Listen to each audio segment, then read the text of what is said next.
Eits, tunggu dulu. Sebelum nonton video lengkapnya, jangan lupa untuk subscribe ya dan klik link di bawah ini. Jangan lupa juga untuk klik tombol loncengnya. Oke?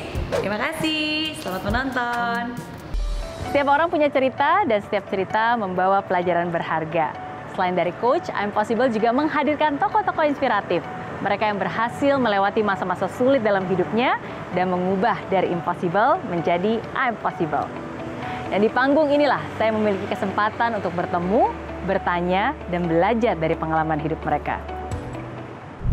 Tuhan, tahun ini usia Paci berapa, Paci?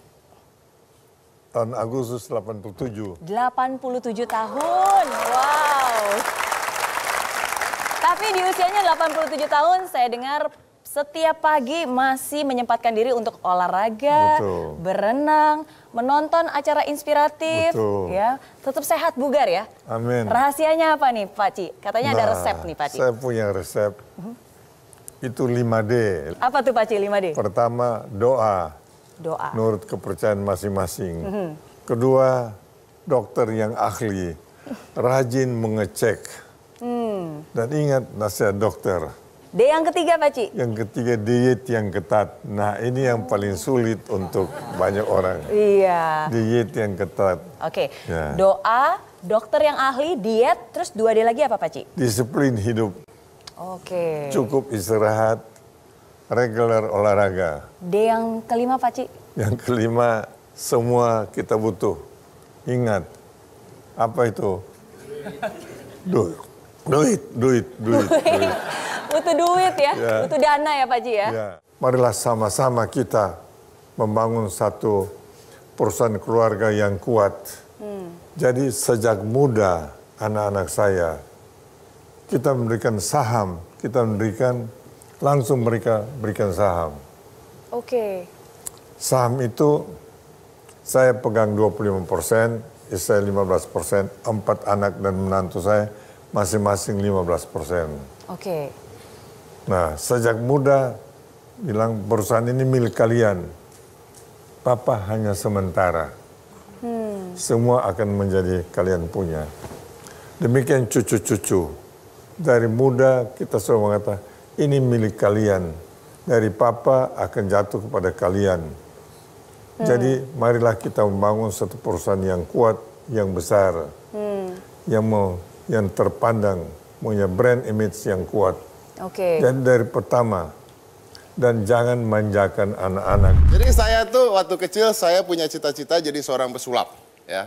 Itu cita-cita saya jadi seorang pesulap. Terus pada saat saya sekolah SD, SMP, SMA, saya masih punya cita-cita jadi pesulap. Makanya saya nggak naik kelas 2 kali. Tadi saya dengar, gitu siapa yang mau? Itu siapa gitu? Ini harusnya memotivasi loh, dengarkan dulu baik-baik. Baru nggak naik kelas udah, gitu. Jadi saya nggak naik kelas 2 kali. Kenapa saya nggak naik kelas? Karena saya belajar sulap, beneran. Jadi kalau misalnya ada pelajaran matematika, fisika gitu ya, ini buku pelajaran, nah, dalamnya belajar buku sulap. Wow, jadi sulapnya makin jago, pelajaran jeblok. Jadi nggak naik, udah nggak naik. Terus saya punya cita-cita jadi pesulap nomor 1 di dunia. Wow, luar biasa ya. Cuman nggak punya duit waktu itu. Alah, sulap mahal-mahal. Makanya terus saya main jadi mentalis. Mentalis itu lebih nggak pakai alat lah. Oke. Terus saya main, jadi saya tuh lahir dari keluarga susah. Lahir dari keluarga, yang nunduk berarti sama ya, oke. Habis saya lahir dari keluarga susah, dia, berarti sama. Saya lahir dari keluarga susah. Nah, ini keluarga, ini susah tuh susah banget. Jadi kita tuh sempat yang namanya makan bakso. Ini kan saya ada 4 saudara tuh, saya 1, 2, 3, ayah, ibu, berapa tuh? 5, kan baru bilang gua nggak naik kelas. 5 ya. Jadi makan bakso tuh, itu sempat makan bakso 1 dibagi 5. Saking susahnya. Tapi baksonya segini ya. Bakso yang gede itu. Ya nggak susah-susah banget lah. Terus, nah akhirnya terus saya harus membiayai kuliah saya. Jadi mau nggak mau saya tuh harus show hotel ke hotel. Gitu. Jadi saya naik bus ke hotel, nawarin diri, jual diri ke hotel.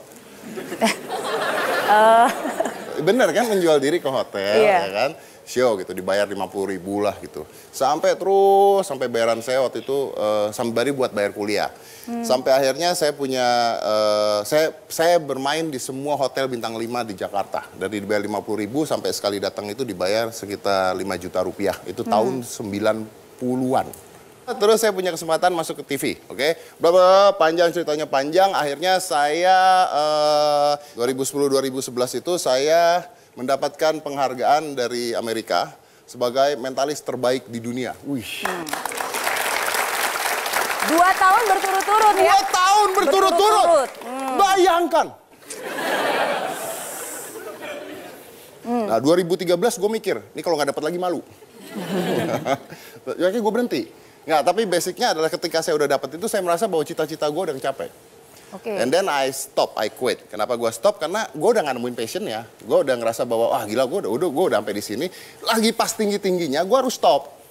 Kalau nggak, soalnya nggak ada jalan. Abis dari atas tuh pasti ke bawah, gitu kan? Kalau mau sukses, katanya you've got to do what you love. You disagree with that? Gue nggak setuju sih. Gue punya prinsip orang sukses adalah orang yang mau melakukan sesuatu yang dia nggak suka. Bukan melakukan sesuatu yang dia suka. Gitu. Kalau melakukan sesuatu yang dia suka, semua orang juga bisa, gitu. Ya, pengamen pinggir jalan itu, dia ngamen gara-gara dia suka nyanyi. Sukses enggak juga. Nggak sukses. Nah, jadi nggak bisa mengatakan bahwa orang sukses itu adalah orang yang harus melakukan sesuatu yang gue suka. Enggak. Gue itu harus melakukan sesuatu yang gue nggak suka. And I make it good. Jadi kalau gue bisa melakukan sesuatu yang gue nggak suka, dan gue hebat di sana, itu luar biasa. Ya, ini adalah yang menjadi prinsip dalam kehidupan saya. Dream big, work hard, never give up. Awal tadi saya sudah menyampaikan bahwa kita harus punya mimpi besar. Setinggi-tingginya mimpi itu. Dan dalam rangka mewujudkan mimpi tadi, kita harus bekerja keras. Belajar. Belajar itu sepanjang hidup kita. Hidup adalah universitas yang abadi. Belajar dari kehidupan, belajar dari generasi pendahulu, belajar dari pemimpin kita, dari manapun, termasuk belajar dari anak kita sendiri. Dan terakhir, setelah work hard tadi, never give up. Ketika kita berproses, ketika kita menghadapi kegagalan, maka jangan mudah patah, jangan mudah menyerah. Menang tidak terbang, ya, nanti saya juga akan menyampaikan hal itu, dan ketika kalah tidak patah. Mudah-mudahan dengan semangat seperti ini, kita tetap membumi ketika kita mendapatkan sebuah keberhasilan. Tidak tinggi hati, tidak menjadi arogan. Tetapi ketika gagal dan kalah, kita tidak juga menjadi pecundang yang hanya meratapi kesedihan dan juga kegagalan kita. Tetapi kita mampu bangkit, move on, dan berjalan lebih cepat menuju tujuan kita. Salah satu sifat ksatria adalah memiliki keberanian. Keberanian yang saya maksud adalah berani untuk menghadapi berbagai tantangan baru. Meninggalkan zona nyaman. Meninggalkan apa yang sudah kita rintis sebelumnya. Untuk sesuatu yang lebih besar.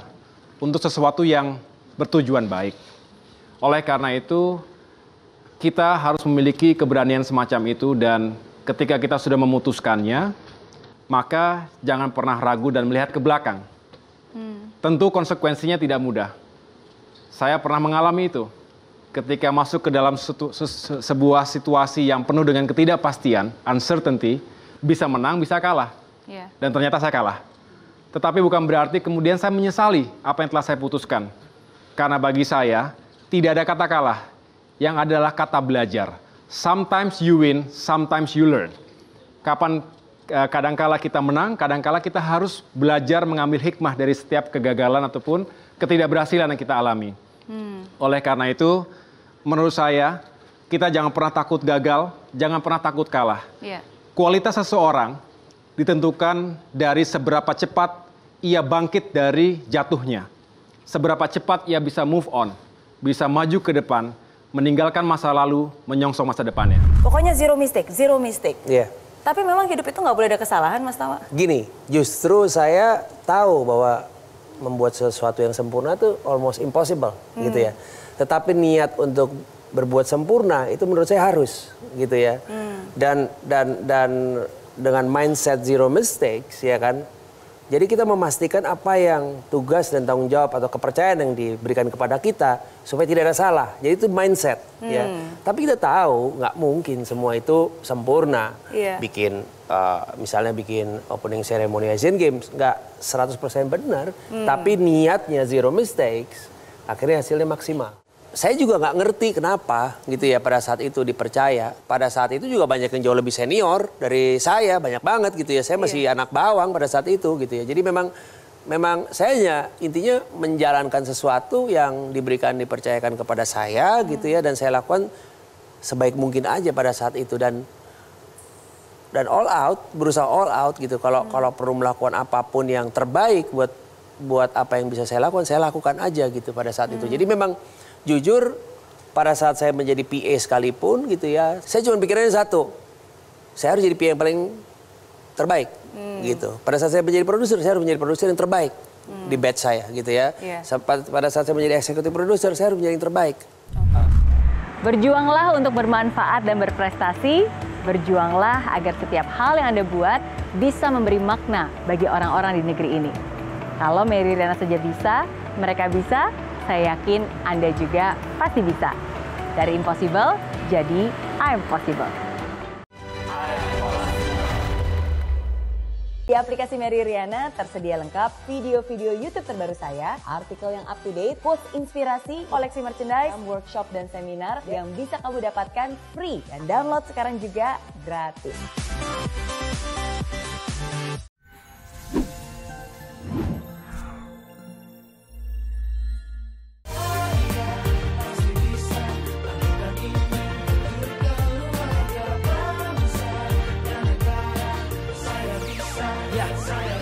Laksana bumi tanpa hujan, hidup tanpa tujuan, kering dan mati tanpa hijaunya tumbuhan. Demikian kalau mimpi tak kunjung terjadi.